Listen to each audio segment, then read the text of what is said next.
tarde.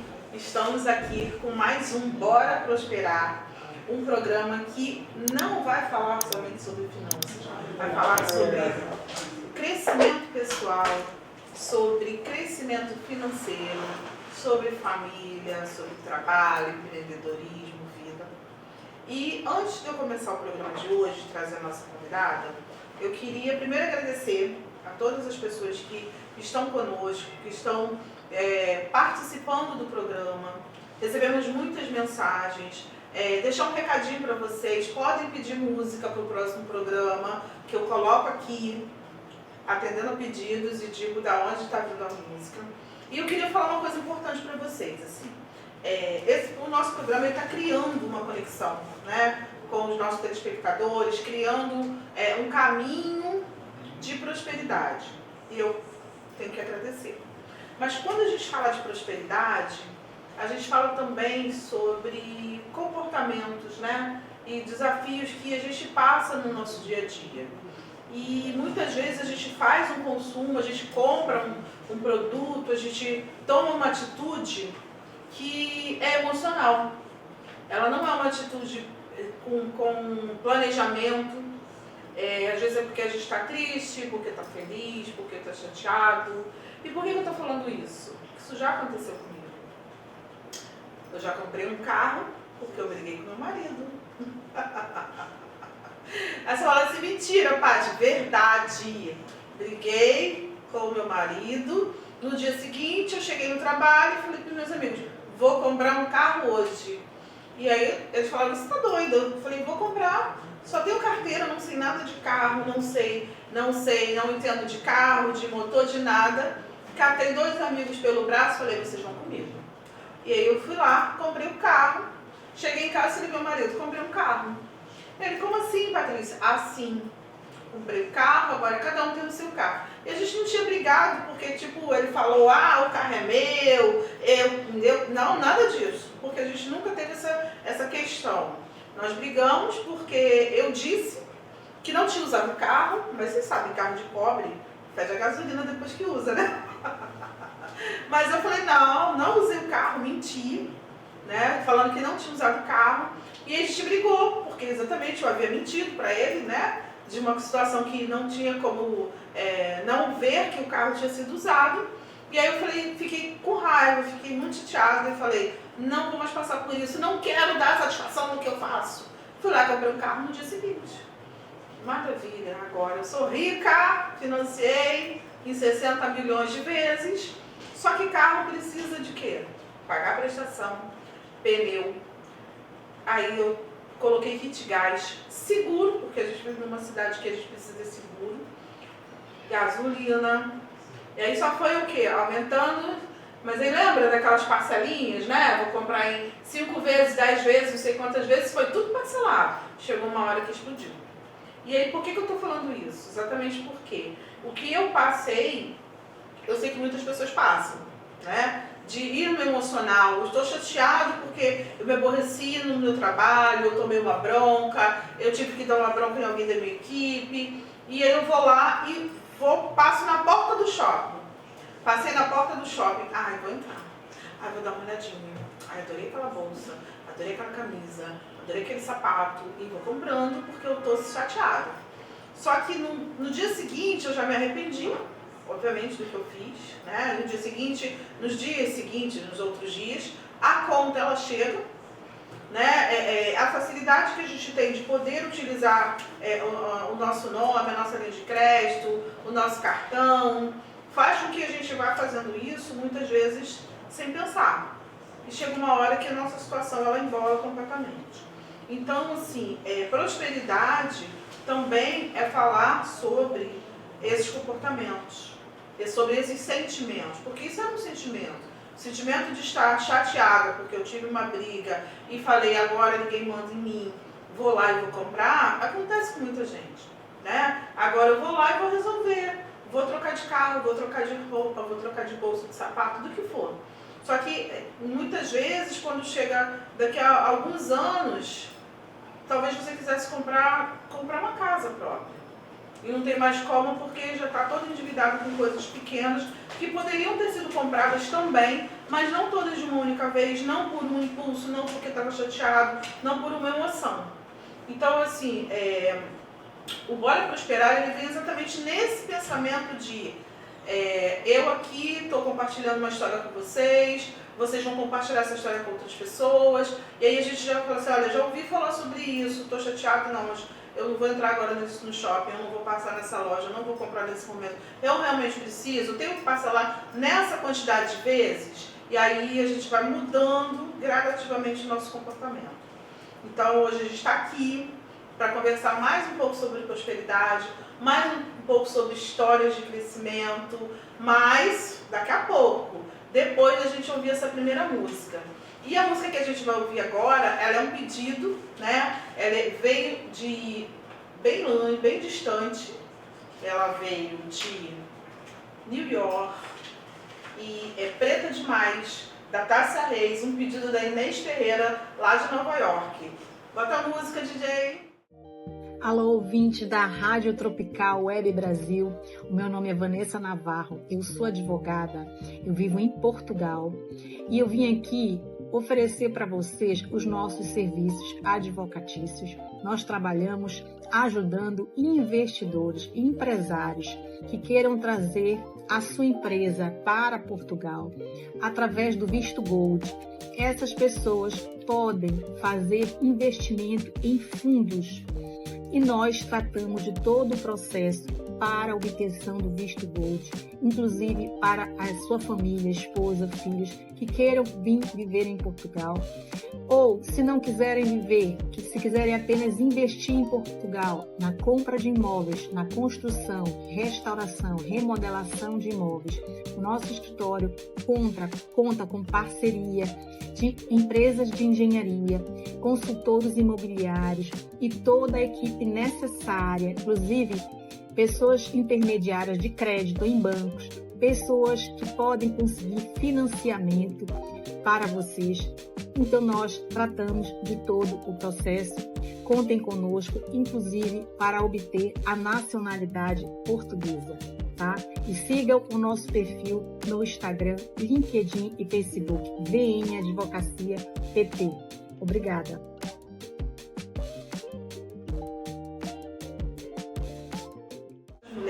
E para todas as pessoas que estão assistindo o nosso programa hoje.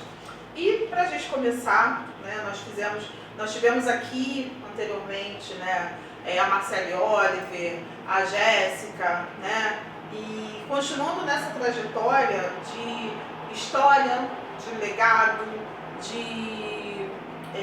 eu não gosto da palavra de força, não, porque fica parecendo que toda mulher preta tem que ser forte. Mas a gente está falando de força também, né? E aí a nossa convidada de hoje é uma mulher que tem uma trajetória inspiradora. Ela é ex-atleta profissional de levantamento de peso, pioneira no esporte, primeira mulher brasileira a conquistar uma medalha pan-americana nesta modalidade. Estão vendo que a coisa hoje vai ser braba. Ela é braba. Eu gosto de falar que ela é braba porque ela realmente é braba. Aline, seja muito bem-vinda ao Bora Prosperar. É um prazer ter você aqui conosco. Prazer é todo meu. Fala um pouquinho pra gente aí, se apresenta para os nossos telespectadores e prepare o coração e o lencinho. Eu já fui muito bem apresentada. A Patrícia é uma amiga muito querida que eu conheci através do esporte. Eu já não treinava mais, eu dava treino e aí ela apareceu na minha vida para melhorar a performance, né? E apesar de não treinar comigo, se tornou minha amiga. E abafa esse caso. A minha história é uma identificação, repleta disso, sabe? De momentos de se sentir representada, enfim, de representar algo. Eu comecei a minha trajetória no esporte muito cedo, aos 13 anos, com um sonho de ser uma atleta de alto rendimento. Calma aí, gente, não é pra contar isso não, calma. Era só pra falar, oi gente, tô aqui, vamos começar. Oi, gente, tô aqui, vamos começar. Eu queria contar logo, Patrícia. Ela tá achando que ela vai dar as regras aqui, só porque ela é braba e lá no treino dela ela fala, eu que mando, mas não, vamos devagar. Vamos, Pra então. gente começar, Aline, eu queria voltar um pouquinho lá no início. Sim. Né? Você é da Vila Olímpica, né? Sim. Da Mangueira. E eu queria que você contasse pra gente primeiro o que esse espaço representou na sua vida. Então, eu comecei realmente no projeto da Mangueira. E nessa época foi bem difícil assim para começar, porque eu sou filha de funcionários públicos. Meus pais queriam que minha mãe, na cabeça da minha mãe ia fazer balé.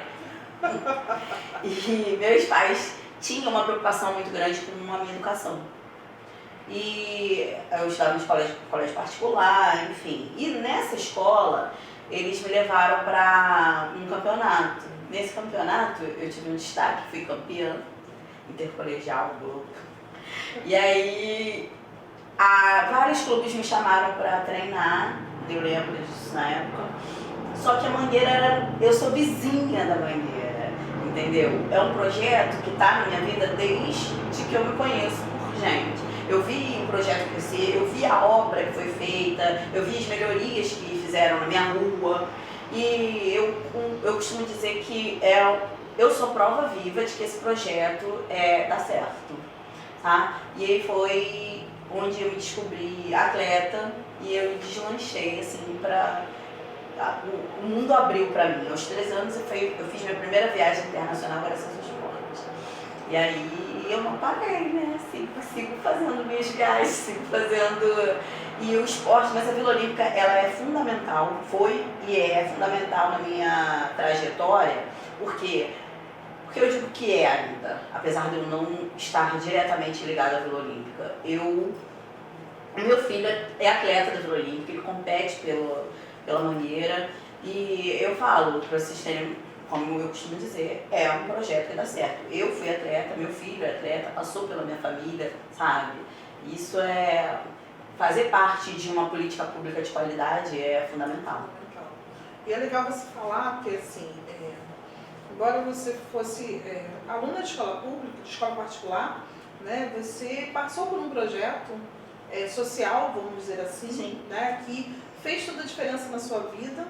E você começou, na verdade, no atletismo. Exatamente. Né? Depois é que foi para levantamento de peso. Conta um pouquinho como é que foi aí essa mudança de modalidade. Sim. Quando eu disse lá no início que a minha vida é cheia de representatividade, foi um dos momentos que eu me reconheci, foi no atletismo. Porque eu vinha num colégio onde as meninas eram totalmente diferentes de mim e no atletismo eu me vi igual, eu via gente como eu, gente preta, sabe? Eu me reconhecia ali. E aí, e gente preta vencendo, gente. Isso que fez um diferencial muito grande na minha vida. Porque a gente vivia, a gente vivenciava o topo. A gente queria ganhar e a gente podia ganhar pelo nosso esforço, pelo nosso talento e pelos treinos que a gente passava, né? Então, aos 13 anos eu comecei no atletismo, fiz atletismo até os meus 23 anos. Dentro do atletismo eu conquistei alguns títulos nacionais, fui campeã sul-americana, recordista no revezamento 4x100. Mas o que aconteceu, mano? Eu tenho, apesar de parecer enorme, eu devo estar parecendo gigantesca aqui no vídeo, eu só tenho 1,47 m de altura.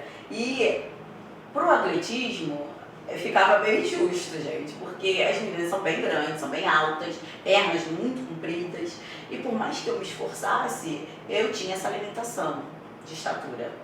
No levantamento eu vi a possibilidade de competir em categorias de peso corporal. Então, era até 48 quilos, até 53, e aí eu fazia parte da primeira categoria, pra você ver o tamanho do perigo. Eu era um veneno. Que aí, aos 23 anos, eu migrei pro levantamento. Aí a minha meta era baixa, pequena, gente, assim. A primeira mulher a ir numa Olimpíada era da minha categoria. a única mulher na época era da minha categoria. E eu tinha que bater os recordes dela, assim, comecei nesse nível. E um ano depois, eu tinha conquistado esse feito. Legal. Batido os recordes da Maria Elizabeth, que foi uma mulher que marcou a história do levantamento de peso brasileiro. E eu consegui isso em um ano, e aí a meta foi outra, que era desde lá do meu início, que era participar de uma competição de alto rendimento, uma competição grande, e aí eu consegui participar do Pan-Americano em 2007, aqui no Rio de Janeiro. E aí dentro de casa, minha mãe, meu pai, todo mundo assistindo, família, foi maravilhoso. E assim, assistindo, participando. E eu com possibilidade de medalha. Exatamente, e você falou uma coisa importante, assim, eu no atletismo, você tinha espelho, né, que é muito importante, conseguia ver outras pessoas iguais a você, competindo, ganhando, participando, treinando, né, e aí a gente vê a oportunidade, né, porque assim, veio de uma oportunidade e dando oportunidade, obviamente que dando oportunidade junto com tudo que é necessário, você conseguiu aí virar uma grande atleta, né? E ser pioneira, né? Pioneira assim, de entrar no esporte, pelo levantamento de peso, é um esporte muito masculino. Sim. É um ambiente muito masculino. E numa época, exatamente, era.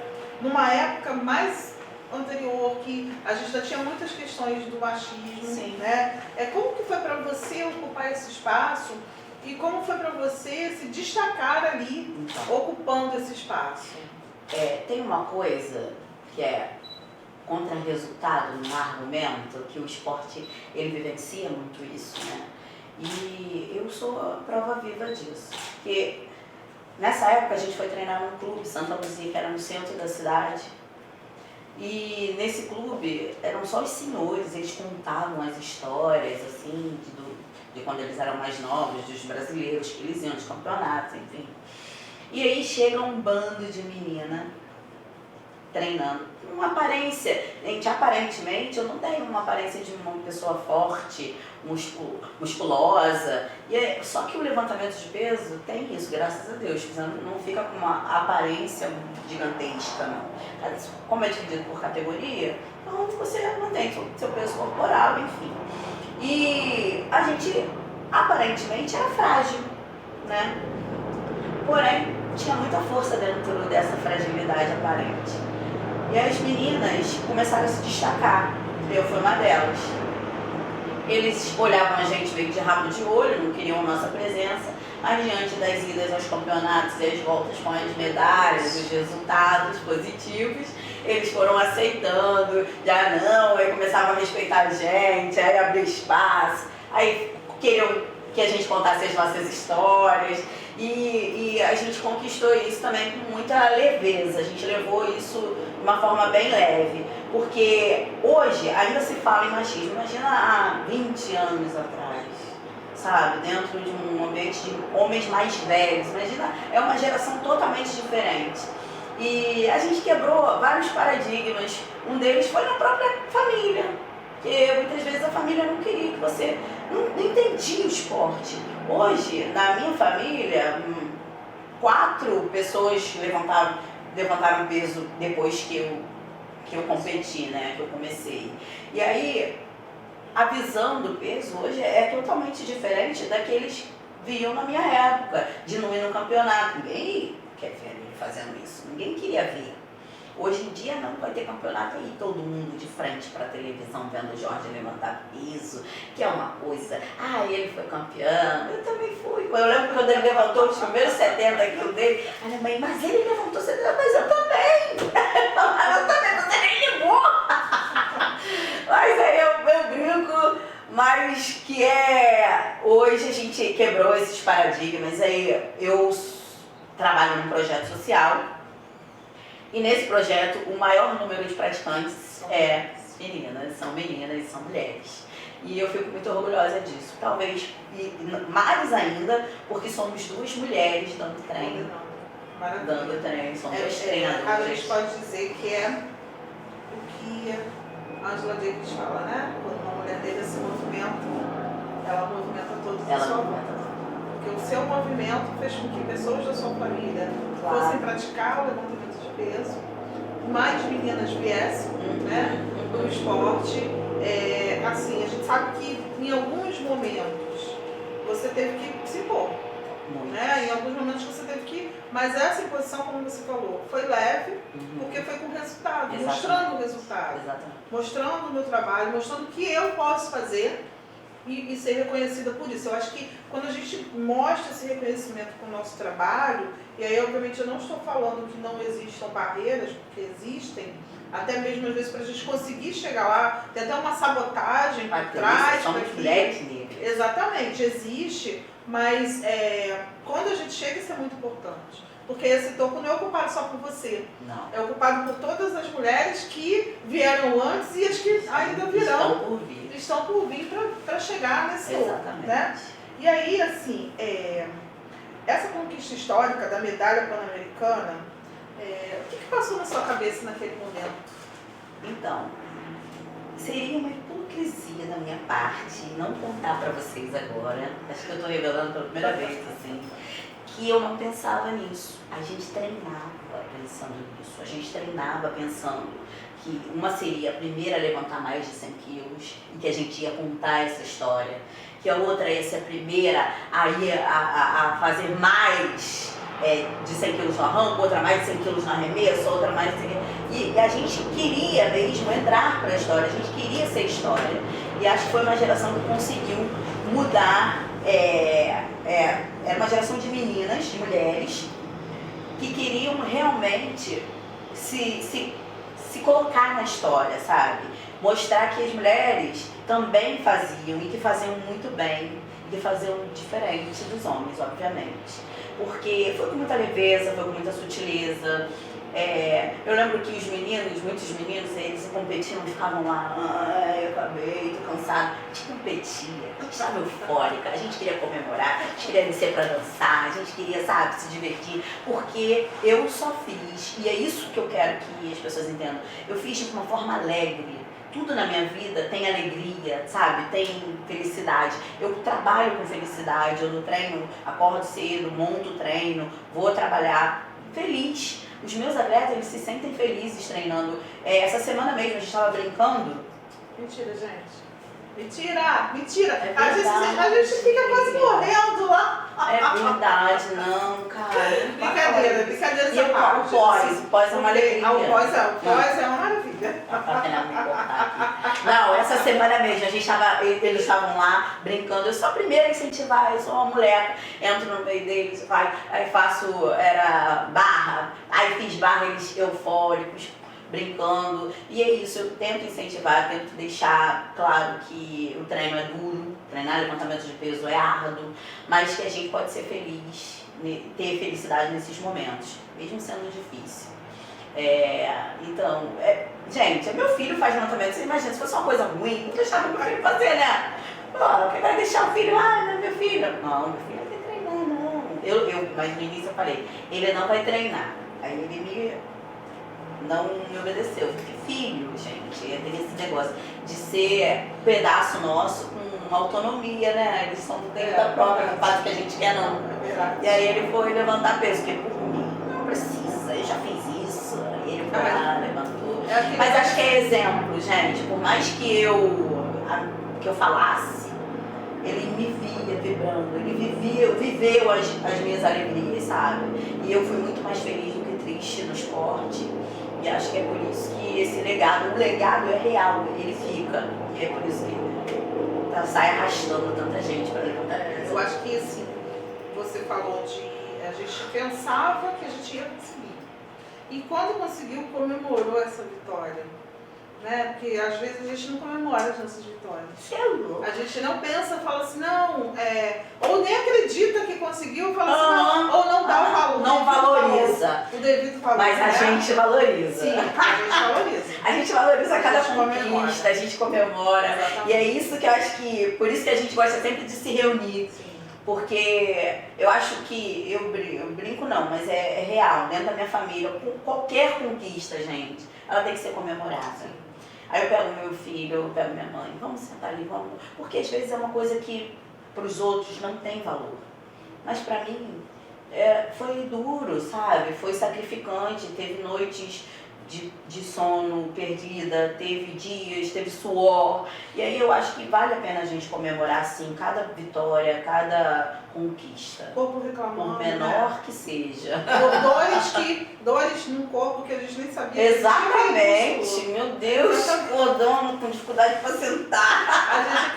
Aquele músculo nem sabia que existia. Vale a pena. E aí assim, muita gente vê a Aline atleta forte, né? Campeã, disciplinada. Mas o que existia nos bastidores daquela Aline? A Aline era dúvida, gente. A gente muito dúvida, né? A gente, apesar de mirar num alvo e tentar alcançá-lo, pelo caminho tem muitas dificuldades. Essas dificuldades eram dúvidas. Essas dúvidas deixam a gente com uma ansiedade. Eu aprendi muito a lidar com isso. A gente ficava ansiosa, a gente ficava tensa.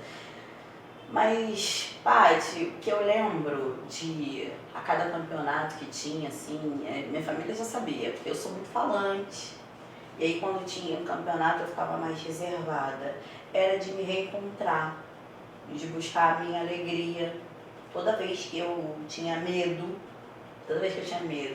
tinha uma música aí que eu cantei, eu acho que ela vem aí também, não foi o pedido meu, mas foi coincidência. Que Deus não falha, Deus é de aliança, Deus é de promessa, Deus não mentia pra gente. E Ele não me permitia sonhar, não me permitiria sonhar se eu não fosse capaz de conseguir conquistar. Então, se você sonha, acredita, sabe, você é capaz de realizar. E pode parecer distante, eu tenho vários exemplos disso. Quando uma menina começa a treinar, isso é real, ela vê alguém, ela almeja alguém, ela vê um atleta, sabe? Ela fala, pô, nunca vou fazer aquilo. Eu falo, você quer fazer? Quero. Então você vai, treina, vem treinar. Eu sei fazer você fazer aquilo ali. A gente é capaz daquilo ali. Eu tenho uma atleta que começou a treinar, os irmãos treinavam, ela deve estar assistindo o programa, ela vai saber que é ela. Não vou nem falar o nome, que ela é rebeldezinha. Mentira, eu adoro ela. Aí ela vai e faz assim, ela chegou pra mim e falou, eu quero isso, eu quero ser campeã brasileira. Eu falei, você vai, mas eu quero muito, Aline, eu quero agora, eu quero isso, eu quero fazer. Ela tinha resultado, sabe? Ela queria números. Eu falava, a gente é capaz, vamos conseguir sim. Vem treinar. E ela ficou um tempo sem treinar, mas não deixava, porque ela dizia que ela tinha dor, não sei onde. Aí acabou que os irmãos convenceram a mãe, ela voltou a treinar e ano passado ela foi campeã brasileira. Olha, maravilha. Aí eu falei, é sonho, se você sonha, mas se você é capaz de acordar todo dia com aquele sonho e construir, você vai realizar. Isso é prosperidade. Isso é prosperar. E a prosperar é a minha realidade, sabe? Porque às vezes prosperar nem sempre é remunerado, tá? Sim. E eu tô Porque avisando ali pra prosperar vocês. é uma coisa, dinheiro é outra. Dinheiro é outra. Obviamente que mas vocês e a gente às vezes se decepciona porque acredita que é dinheiro. Sim. Mas às vezes não, às vezes é sonhar. Eu, há muitos anos atrás sonhei em estar em lugares que eu hoje estou. E eu sei disso. E isso me faz vibrar mais, isso me faz realizar mais, sabe? E fazer com que as pessoas também realizem. É isso. Bora prosperar, gente. A história da Aline só mostra pra gente que é possível. E a gente vai encerrar esse bloco, mas antes desse bloco eu tenho só mais uma pergunta. Você sempre fala da importância da sua avó, da sua criação, né? É uma pessoa muito importante. E quem foi essa mulher na construção dessa atleta e dessa mulher que você se tornou? Aí você não posso ir longe. É a mulher mais forte que eu já vi nessa vida. Ela era a força e o alicerce que parte do que eu tenho hoje foi construído por ela. Eu lembro de vários momentos, minha mãe trabalhava, eu ficava com ela e ela nunca disse que algo que eu não podia fazer algo. Ela foi sempre a minha maior incentivadora. E o que eu quisesse fazer, ela me permitia. Ela achava que era capaz. Ela era a pessoa que, se eu tivesse de castigo, ela falava assim, não tinha necessidade de você ficar nesse castigo todo, não. Vai brincar quando eles estiverem chegando, você sabe. Ela sabia da minha alegria, sabe? Ela era a pessoa que mais queria me ver sorrindo.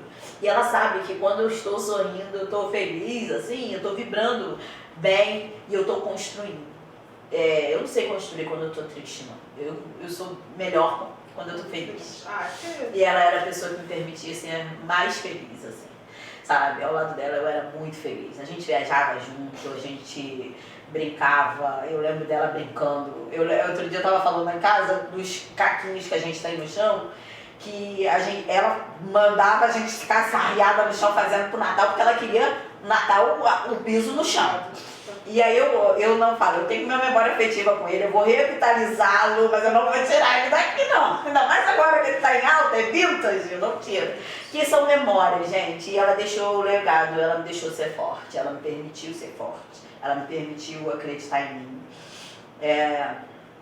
E eu lembro que ela quase não saía de casa, assim, porque pra ir em competição, Deus que ele foi, nunca ia. Mas ela foi me ver competindo. E aí alguém falou assim, aquela pequenininha que vai ganhar. E assim foi. E ela foi uma das pessoas mais importantes na minha vida, se não a mais importante para essa construção dessa pessoa. É importante a gente reverenciar, né? Quem abriu caminhos, sim, quem incentivou e quem ajudou para que a gente chegasse, sim, até aqui, né? Quem assim, me ensinou realmente a ser forte. A minha avó, eu ia para a creche, por que você está chorando? Eu falei, então, eu não posso ficar aqui que eu estou chorando. Minha avó não gosta de me ver chorando, não gosta de chorar. Ela não gosta de me ver chorando, então eu tenho que voltar para minha casa, eu não quero ficar aqui, deixa eu ir embora. E ela era assim, não gosto de ver você chorando. E eu, não, você não nasceu para chorar. E eu não nasci, eu nasci para sorrir, nasci para ser feliz, nasci para conquistar. É isso. E aí, vamos ouvir uma música que, como ela falou, não foi pedido dela. É uma música que é um pedido do Oséia Silva Alvarenga, lá de Juiz de Fora, em Minas Gerais, que é Deus de Promessa. DJ, solta o som. Olá, eu sou a Carla Cis.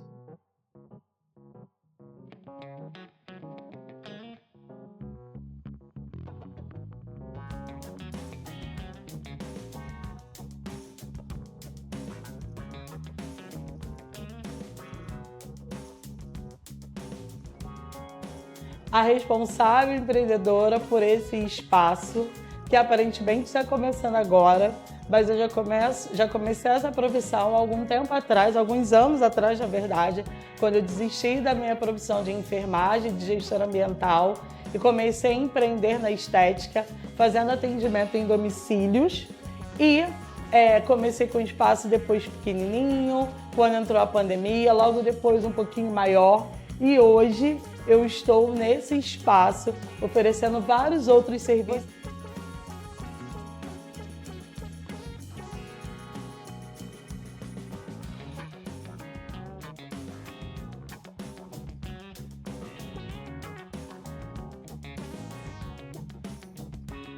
Você chegando aqui vai encontrar New Design para fazer as suas unhas, pé e mão.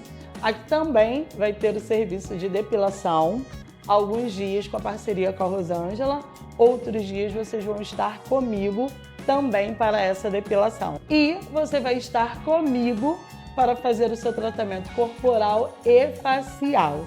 Então sejam bem-vindos ao Estúdio Estética Carla Cis.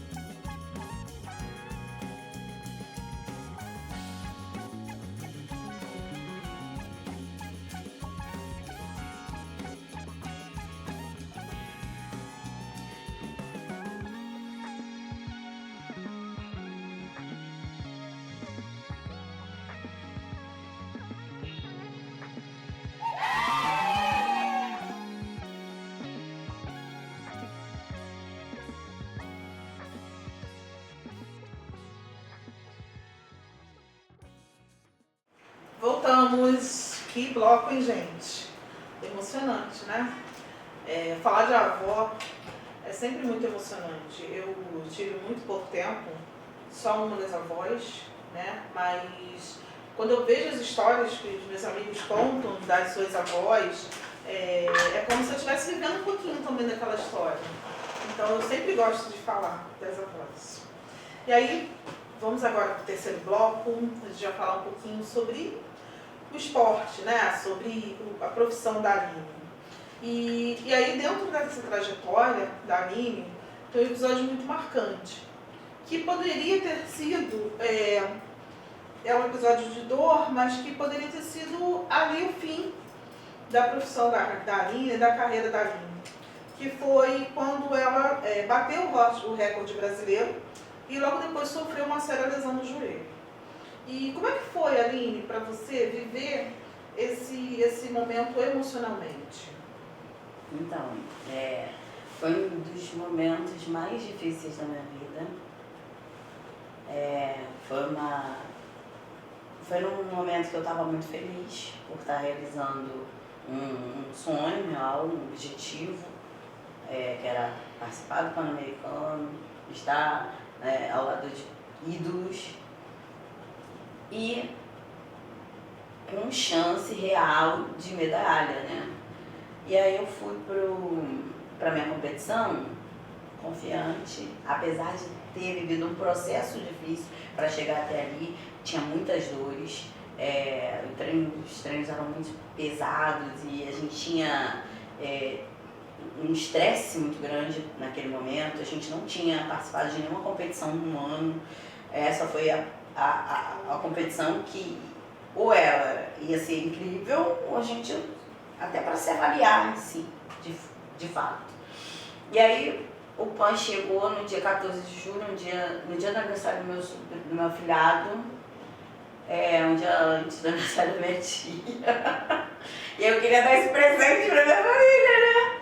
E aí todo mundo lá assistindo, eu faço a primeira, certo, faço a segunda, certo, venho para a terceira, totalmente confiante, acerto também. E aí o que eu faço? Comemoro. Gente, eu sou uma pessoa muito coração, eu sou emotiva, eu sou real. E aí eu saltei, eu jogo a barra no chão e salto. Dizem que eu saltei muito alto. Eu só senti que era alto quando eu catei o chão umas 2 vezes e nada dele vir. Aí quando eu pisei no chão, meu pé, eu tenho pé plano. E eu usava uma bota que era feita em cima do meu pé. Aí com o PAN, a gente tinha bota, né? Bota da Adidas e tal, não sei o quê. Meu pé virou, pisei, meu pé virou. Não tinha o suporte, o calço pro meu pé plano. Meu pé virou, disse que meu pé virou, meu joelho, senti um estalo no joelho. Saí dali, mancando, olhei pro meu treinador e falei, deu ruim. Aí ele, como assim? Eu, não vai dar. Não vai dar, sim. Falei, não vai dar. Aí vamos tentar. Não chorei até então, estava dura, firme, e quem estava na plateia da minha família estava confiante e tal. E aí eu cheguei no aquecimento e tem mais regras, né? A regra era 20 quilos a menos do que eu tinha proposto. Então eu já tinha feito 70, eu podia baixar mais 20 do próximo pedido e tal. Eu sei que eu tinha que entrar com 65 quilos. E aí eu aquecendo, eu coloquei 35 e eu não conseguia apoiar, porque meu joelho estava completamente instável, eu tinha rompido o LCA e ali eu tive que parar. Eu concluí metade do meu sonho, né? Que aí faltou, porque em competições de jogos, esse era o primeiro Jogos Pan-Americanos em que não valiam 3 medalhas, a gente só conquistava a medalha no total. E aí a gente compete no arranco, no arremesso e a soma dos dois, que era o total. No arranco eu fiquei em segundo, no arremesso eu não pude concluir a prova, então eu fiquei sem total. E aí parece que o mundo caiu, né? Eu falei, não acredito, que não sei o que. Se eu tivesse usado os ditados atuais, a fala era, na minha vez não vai passar perfume. Pô, não é possível. E assim foi. Mas enfim, dali, Patrícia, a medalha não veio não. Mas até na retrospectiva da Globo eu passei contando história, virei história. E aí eu falo, da minha vida tem que tirar o lado bom de tudo. E aí eu virei história, eu sou a atleta que machucou no PAN e muitas vezes ninguém lembra de quem ganhou a medalha, mas da atleta a pessoa lembra, eu vi você, quantos eu vi você que eu escutei, por que tu foi pular? Eu sou assim, eu pulo mesmo. E a minha família estava lá, me apoiou e foi um período difícil, porque logo após o PAN, meu avô veio a falecer. E ficou meio conturbado, eu queria voltar, eu estava me preparando para voltar a competir e eu fiquei grávida. Isso foi no final de 2007, eu operei, fui para um Pan-Americano em 2008, mas eu já fui grávida. E aí veio o Jorge, eu voltei. Aí parece que eu vivi um período meio que de reconstrução, sabe? Para me reerguer. Foi uma pausa mesmo, uma licença poética. No meu caso, uma licença atlética. E eu volto em 2009, campeã sul-americana. E aí eu tenho um novo up no levantamento. E aí fui medalhista de novo, várias conquistas. Graças a Deus eu tive muitos títulos no levantamento. E quando eu decidi que eu não ia mais competir, que eu migrei para treinadora, eu estava muito tranquila e muito realizada. Eu tinha feito tudo que eu tinha feito, meu filho pôde ver minhas conquistas, me ver chegando com um troféu em casa. Então eu tinha conquistado realmente o que eu tinha conquistado, o que eu queria ter conquistado. E aí assim, eu encerrei a carreira de atleta e me tornei treinadora. Isso foi já em 2014. Então, de 2007 a 2014 foram mais 7 anos. Foi a pausa poética, a licença poética. Eu tive uma licença de 2007, que foi o PAN, até 2009. Aí, em 2009 eu já voltei com tudo. E nesse período, obviamente, que já com um mês eu já estava treinando, né, gente? Somos dessas. Não teve moleza não, Somos dessas. Você diria que o esporte te ensinou, além de força, ele te ensinou a força física e também força mental? Ele forjou meu caráter. Hoje eu me sinto muito capaz e devido às experiências que eu tive no esporte. O esporte ele é um divisor de águas. Quem pratica realmente esporte vivencia a dor, vivencia o luxo, vivencia a fama, sabe? E o esporte me deu isso. Eu vi tudo isso, eu vivi tudo isso. Quando você está no auge, as pessoas te chamando, fulano, aí você cai um pouco, esquece, ninguém quer saber de você. E aí tu tem que ser humilde e ser sábio para não se deixar abater com essas situações e ter as suas certezas. E em cima das suas certezas é que você se baseia. Você precisa, desde cedo, saber quem é você. Porque quando o outro duvida, deixa o outro duvidar. O problema dele. Ele não sabe quem é você. Quem tem que saber é você. Você é a sua certeza. Verdade. E aí, em cima dela, das nossas certezas, que a gente se baseia. Foi realmente um momento de dor, de superação e também, aprendizado. De aprendizado, de recomeço, mas que por tudo que você passou no esporte, como você falou, né, forjou o seu caráter, você, nem posso dizer a volta por cima não, mas você conseguiu continuar. Teve uma continuidade. Deu aquela levantada, né? Levantei, bati a poeira e continuou. E segui. Exatamente, porque assim, às vezes as pessoas passam por dificuldades e elas param ali. Sim. Elas travam ali, principalmente pelo que você falou. Quando a gente está com dificuldade, muitas vezes muitas pessoas viram as costas. Ou duvidam de que você vá conseguir retornar. E você fez ainda mais um momento de maternidade, depois de puerpério, que já é uma fase, né, que a gente está com as mudanças hormonais do corpo, com um mês voltar a treinar. Um mês de cesárea, tá, querida? Desculpa, gente, um mês de cesárea, tá? É sobre isso. É sobre isso. E aí, assim, nessa trajetória, qual foi o momento mais difícil, assim, dessa mudança de carreira, dessa migração para treinadora? Qual foi o momento que você encarou assim que foi mais difícil?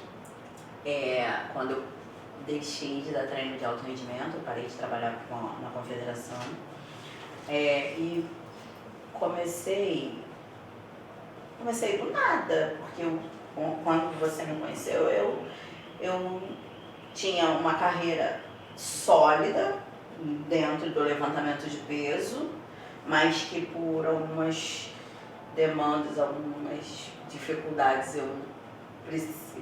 por conta da minha saúde mental, eu precisei sair e me resgatar.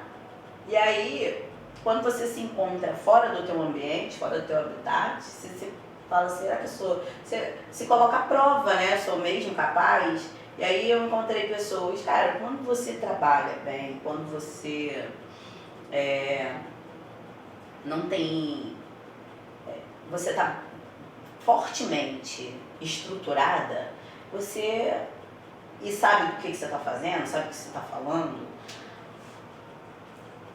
o cosmos te confia pessoas para te ajudar. E toda vez que eu tenho dificuldade, um dos meus piores momentos, eu parei em 2014, um dos meus piores momentos foi depois, tipo, pandemia, quando eu tive dúvida de como realizar isso, como eu ia seguir, se as coisas iam continuar. E aí eu recebi um convite para trabalhar num projeto social lá no Caramujo, e no parque esportivo, e parece que aquilo que era impossível, meu retorno no levantamento, tudo que estava muito distante, voltou, sabe, assim.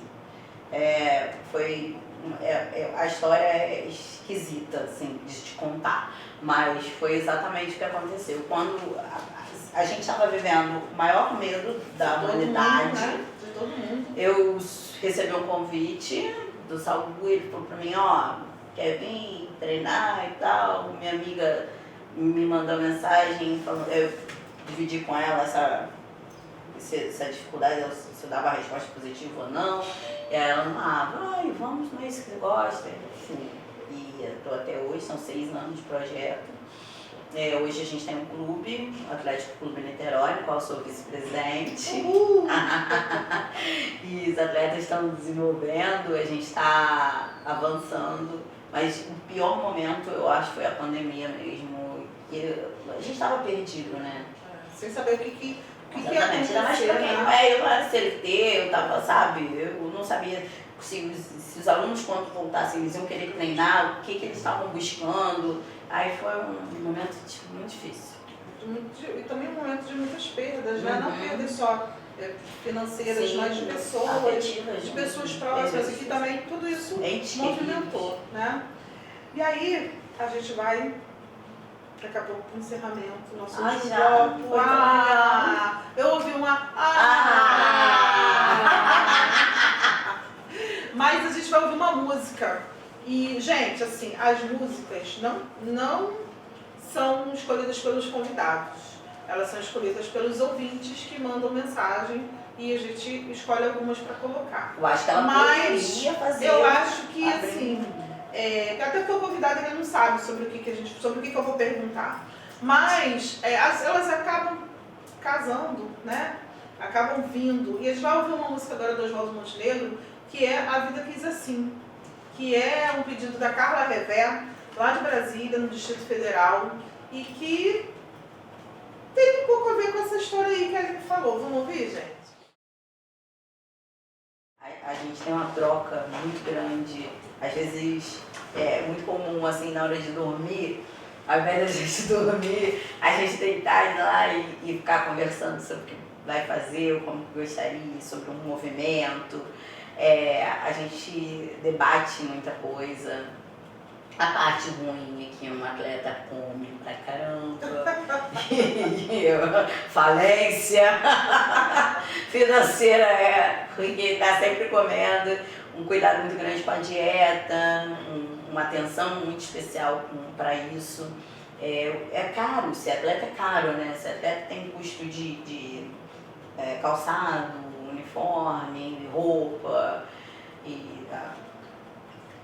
espaladrada, coisa para treino, meia come, meia some. Tem algum trem que leva às vezes, leva com outro lugar, com outro mundo. Mas aí o filho, essa é a parte que eu mais... Ser mãe, assim, apesar de eu não ter sonhado com isso, ser mãe me completa muito, ser mãe me alegra muito e me fortalece. Com ele eu aprendi que ser forte vai além de levantar peso, vai em você dividir ou permitir, né, com que aquela pessoa que é sua, que você considera sua, ela não é só sua, ela tem mais pessoas ali que você tem que aprender a ser menos egoísta, tem que ouvir mais. E eu me orgulho muito de poder dividir os meus dias com meu filho. E a gente tem aprendido muito um com o outro. Eu ensino, eu costumo dizer que ele me ensina mais do que eu a ele. Ele tem uma personalidade totalmente diferente da minha, ele é calmo, ele é tranquilo. Você viu que quando eu falo dele eu até fico até mais branda, porque ele é essa calmaria. Eu sou um turbilhão e ele traz uma paz, ele me traz uma leveza que me estressa muito, mas ele traz essa paz, essa tranquilidade e me ensina muito a lidar com as coisas de uma forma diferente. Eu explodi, normal ele estava explodindo e ele estava não, mãe, não precisa disso.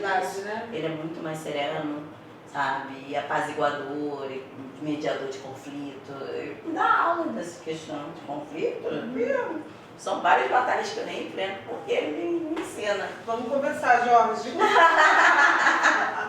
E aí, Aline, você, quando você deixou de ser atleta, você passou a ser empreendedora, né? Mas o seu empreendedorismo, como você falou, ele acabou indo para um empreendedorismo social, né? Que tem um outro significado, tem um outro legado, né? Eu acho que quando você fala que você trabalha sorrindo, que você faz isso feliz, acho que é porque esse legado de levar o esporte para as pessoas, tanto dentro de estúdio, dentro de academias, mas também com essa questão do empreendedorismo social, você vê uma mudança. Eu me lembro de uma das nossas conversas, você falar sobre como a Bolsa Atleta fez diferença na vida desses jovens.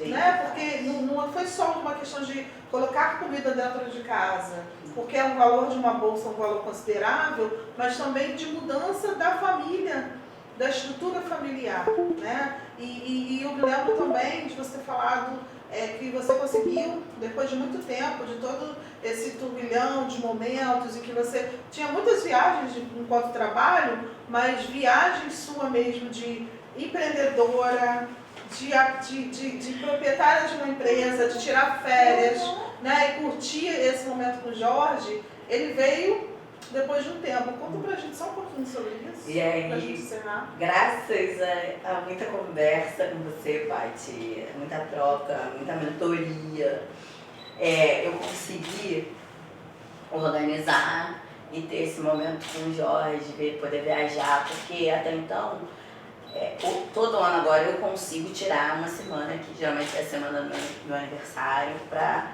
ter esse cuidado, nem que seja uma viagem curta, a gente faz uma viagem curta pra gente se curtir, pra gente valorizar todo o esforço do ano, né?